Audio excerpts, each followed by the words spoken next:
This guy was a great defenseman in a very, very different era. He's just passed away. Bobby Baun, legendary Toronto Maple Leafs defenseman, passed away at the age of 86.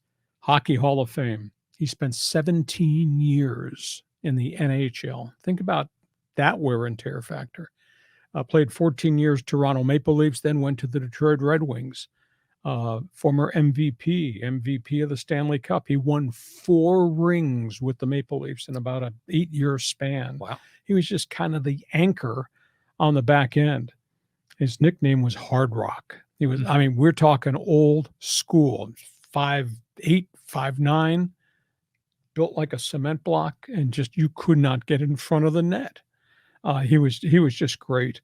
And he just passed away at the age of 86. And in Toronto, because that era of the Maple Leafs, that's the last time they won the bloody Stanley Cup, was 1967, and Bobby Baun was part of that. They're mourning the passing. He was a really great gentleman, but that was a different era. But think about that.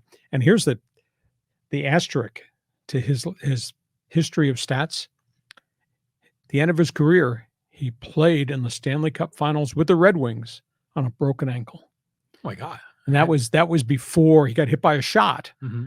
And he just, it got numb and they taped it up. He played the whole series with a fractured ankle, never came out of the lineup. And they were real men back then. Yeah. Well, they were real men and they didn't wear much protective gear either. So, I mean, did you get a chance to see him play in person? I saw him on TV right at the end of his career, but I've known a lot of people. I know people who played with him. And I mean, the Maple Leafs in that era with Davey Keon, Hall of Famer, and Frank Mahovlich, Hall of Famer. They were a great, great team. But boy, he was old school. Old school, baby. But I just love seeing like these guys from a different era, and they're stud athletes, but just back in their day. Okay, let's talk